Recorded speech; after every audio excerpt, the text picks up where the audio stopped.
Bromo? Siapa yang nggak kenal Bromo? Salah satu objek wisata terkenal di Indonesia dan sumber daya alamnya luar biasa.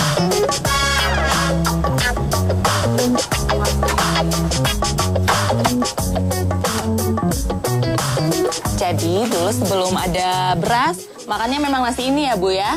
Jadi ini pengganti beras, salah satu makanan pokok juga.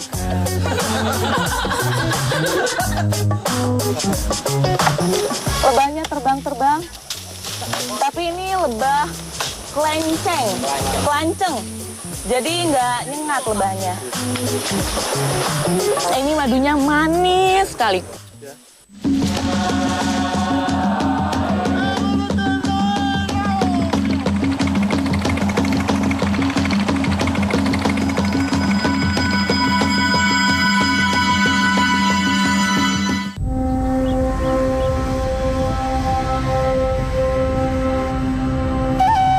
Sebagai negara yang masuk dalam Ring of Fire Circum Pacific, wilayah Indonesia terdiri atas gunung-gunung api aktif.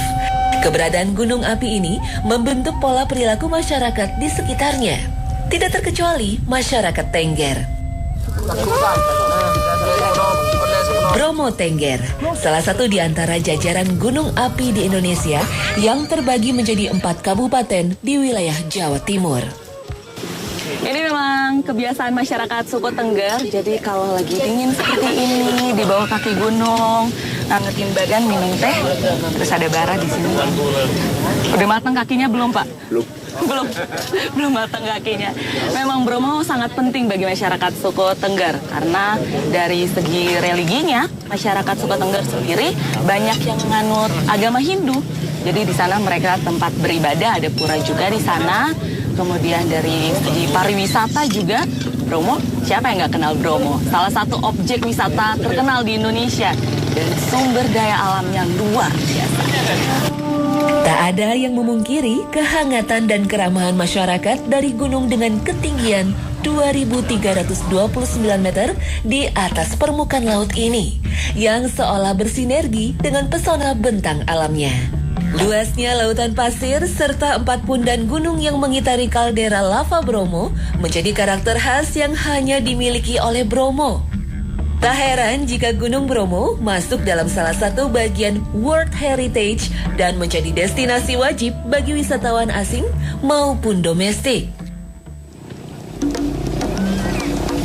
Status ekowisata pada kawasan yang masuk dalam Taman Nasional Bromo Tengger Semeru ini menjadi alternatif mata pencarian bagi masyarakat. Terutama karena masifnya wisatawan yang berkunjung ke Komplek Bromo Tengger. Kuda yang dulunya hanya berfungsi sebagai alat angkut hasil bumi, kini dimanfaatkan masyarakat Tengger sebagai alat transportasi bagi para wisatawan. Itulah sebabnya banyak kaum lelaki Tengger berprofesi sebagai guide kuda.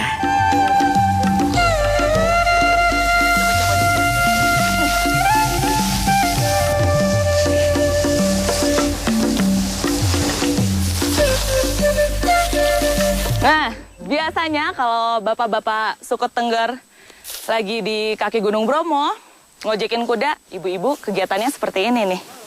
Saya di sini lagi bantuin motongin rumput, nantinya rumput-rumput ini buat dikasih makan ke kudanya. Jadi bapak-bapaknya cari duit, ibu-ibunya bantuin bapak untuk cari makanan kuda. Nah, mungkin kalau motongin rumput udah biasa kali ya. Tapi yang luar biasa di sini pemandangannya. Saya sih motongin rumputnya males-malesan, lebih enak menikmati pemandangannya. Lanjut lagi deh, nanti ibunya marah. Falsafah Jawa Tepo Saliro atau saling berbagi sangat melekat bagi masyarakat Tengger. Tak ada perbedaan gender, kaum wanita dan kaum prianya saling mendukung dan bahu-membahu dalam kehidupan sehari-hari mereka.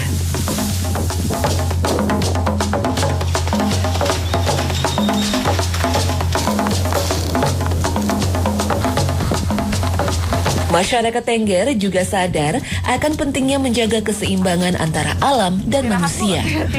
Material pasir yang tidak bisa menyimpan air menjadikan tumbuhan yang bisa beradaptasi hidup seperti ini hanya rerumputan.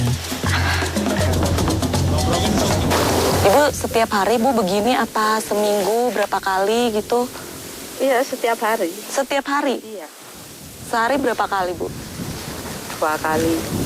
Pagi, sore? Iya. Kalau siang panas ya? Kalau nggak panas ya tetap ambil siang.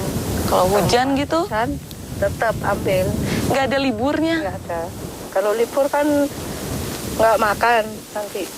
Ternaknya ya. Ya juga sih. Banyak ternak kan. Ini ambil sebanyak ini nggak cukup buat simpen 2-3 hari gitu Bu? Oh, nggak cukup, cuma sekali. Duh, saya baru 1 kali aja. Butuh istirahat lama nih. Apalagi ibu tiap hari, terus seharinya 2 kali. Bolak-balik perjalanan yang, widih, Jauh. nggak tahu jauhnya berapa kilo nih. Jauh banget pokoknya.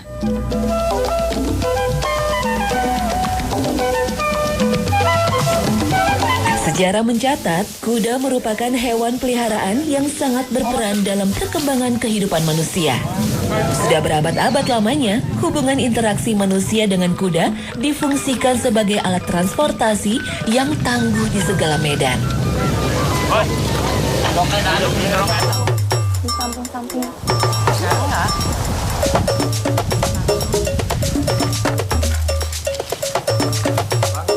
Inilah pentingnya peranan kuda dalam kehidupan masyarakat suku Tengger. Mulai dari tenaganya sampai kotorannya pun ada manfaatnya. Sebagian masyarakat memanfaatkan kotoran kuda untuk dijadikan pupuk alami pada lahan pertanian mereka. Berbeda dengan pemanfaatan pupuk kompos dari kotoran sapi, masyarakat Tengger tidak mengolah kotoran kuda menjadi kompos.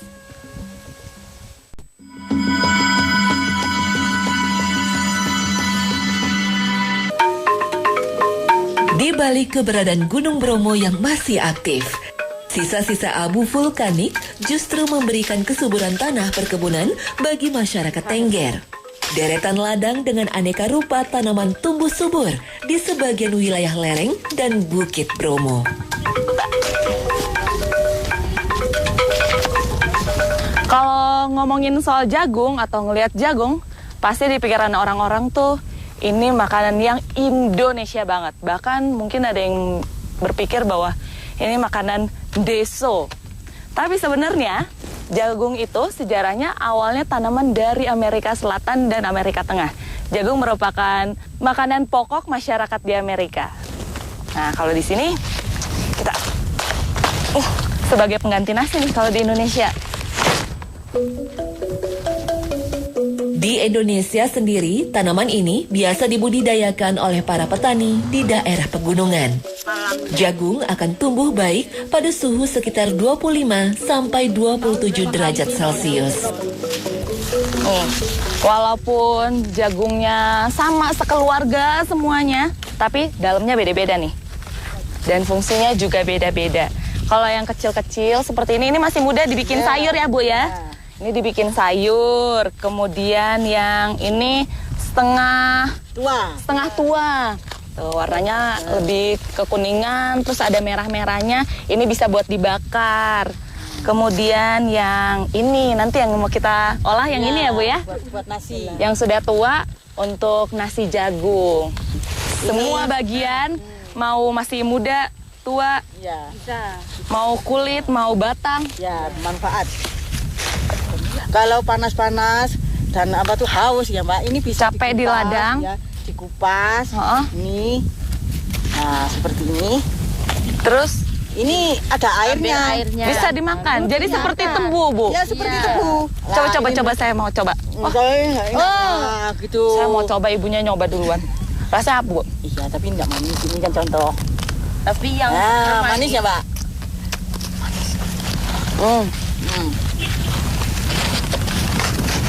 Untuk ada haka ini Mbak. Kalau ada di ladang yang tidak membawa air.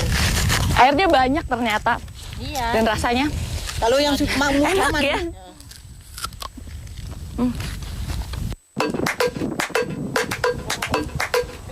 Olahan jagung bagi masyarakat Tengger sebagai asupan karbohidrat. Salah satunya adalah nasi jagung yang akan saya buat kali ini.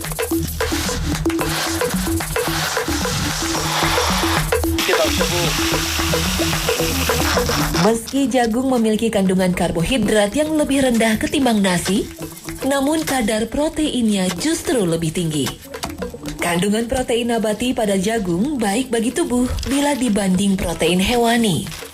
Berperan sebagai sumber kalori dan asupan lemak bagi tubuh dalam cuaca yang dingin seperti di Bromo. Ini ya Bu ya. Ini tepung jagung yang sudah siap untuk dimasak jadi nasi empok. Biasanya jagung itu ditumbuk sekali, kemudian masih dalam potongan besar-besar direndam minimal 2 hari ya Bu ya. Iya. Minimal 2 hari, kemudian ditumbuk lagi sampai jadi tepung, baru dimasak. Nah, dan masyarakat biasanya nyimpennya dalam bentuk rendaman seperti ini. Ini bisa direndam minimal 2 hari, kemudian bisa disimpan sampai 1 bulan. 1 bulan, 2 bulan, 3 bulan masih bisa Bu? Bisa. Harus diganti juga airnya rutin, kalau nggak jadi bau, basi, nggak bisa dipakai. Direndam itu fungsinya, biar warnanya jadi berubah putih susu seperti ini, dan teksturnya juga lebih empuk nih. Udah Bu, langsung masukin Bu. Matanya kena asap. Langsung. Olahan makanan berbahan dasar jagung putih ini biasa disajikan oleh masyarakat Tengger pada acara adat maupun peristiwa penting. Juga berfungsi sebagai cadangan makanan ketika musim kemarau panjang karena daya simpannya yang tahan lama.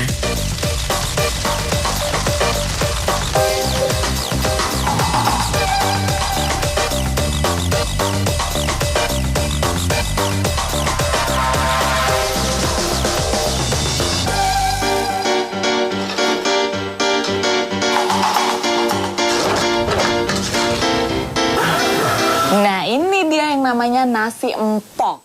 Jadi dulu sebelum ada beras, makannya memang nasi ini ya Bu ya. Jadi ini pengganti beras, salah satu makanan pokok juga. Ini dia, lauknya datang. Ini. Nanti dulu. Udah gak sabar pengen nyobain Bu. Ini memang fungsi pawon atau dapur bagi masyarakat suku Tengger tuh sudah seperti ruang tamu. Jadi ada tamu datang, diundangnya ke dapur, bisa sambil menghangatkan diri. Dan kali ini saya disuguhkan makanan. Ayo makan Bu. Ayo makan. Saya cobain dulu pakai lauk. Teksturnya tuh kayak kelapa diparut. Kayak kelapa parut ya Bu rasanya ya Bu ya? Iya. Kalau ini parutan kelapa. Dan rasanya tapi tawar kayak nasi putih, jadi makannya harus pakai lauk. Kalau dipakai di lahap.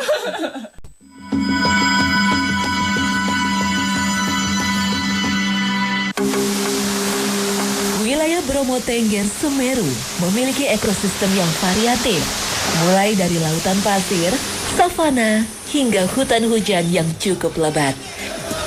Keberadaan hutan tropis di seputar wilayah Gunung Bromo menjadikan hutan sebagai alternatif sumber kehidupan masyarakat selain ladang pertanian. Nah, lokasinya ada di sini nih, mbaknya. Sampai situ, Mbak. Ya, ini di pohon itu. Nah, fungsi hutan bagi masyarakat di sekitarnya sudah seperti supermarket. Bisa Pak? Jadi mau cari bahan baku untuk bangunan ada, mau untuk mengisi perut, seperti kami ini mencari madu juga bisa.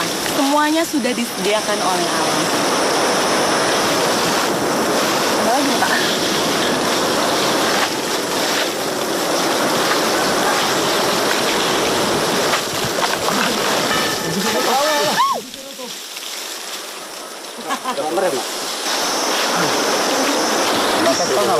Ya ampun. Ini emang bahaya sih sebenarnya. Jalurnya curam, terus Bapak di atas bawa linggis. Tadi ngeri banget. Hampir kena saya. Kalau ketusuk, habis udah.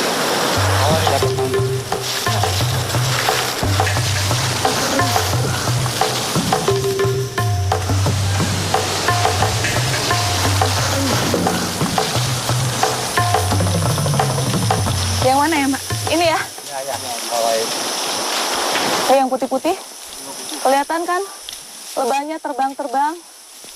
Tapi ini lebah kelenceng. Kelanceng. Jadi nggak nyengat lebahnya.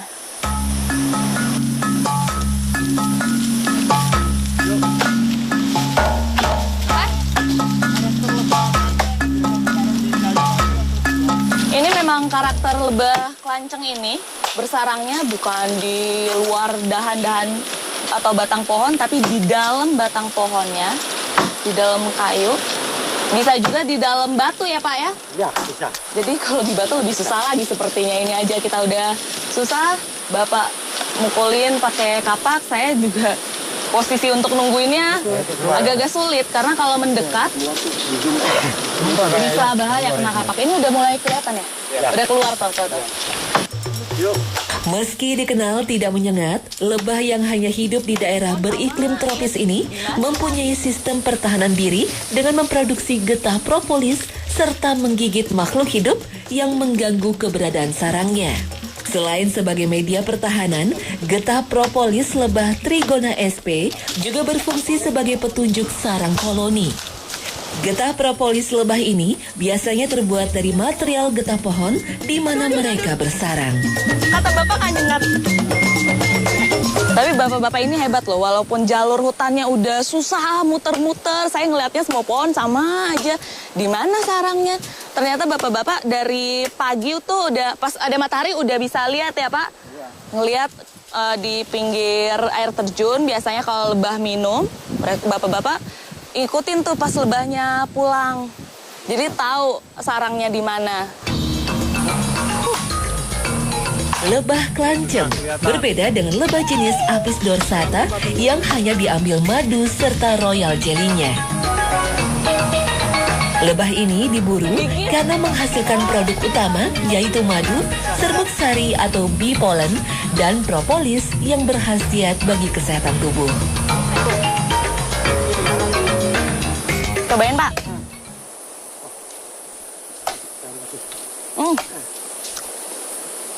Ini tepung sarinya Iya, tepung sari. Ini enak ya Pak ya? buat jamu bagus nih. Buat jamu. Iya, sama telur. Biasanya madu kelanceng ini rasanya juga tergantung dari di pohon apa dia bersarang. Kalau ini kebetulan di pohon gaharu ya Pak ya? Ya, pohon sari.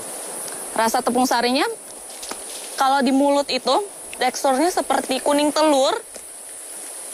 Tapi rasanya tuh agak manis-manis, asam-asam, pahit gitu. Nyampur gimana gitu rasanya.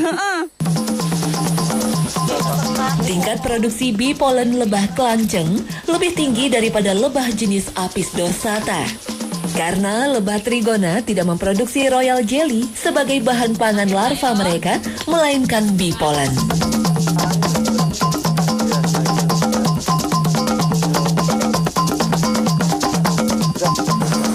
Ini madunya manis sekali.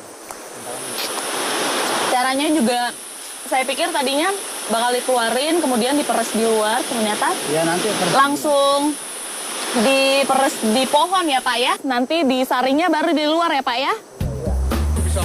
Sifat Trigona sp yang pandai memilih serbuk sari bunga jantan dengan kualitas terbaik untuk disimpan sebagai cadangan makanan, sekaligus sebagai agen penyerbukan tanaman alami yang paling mumpuni.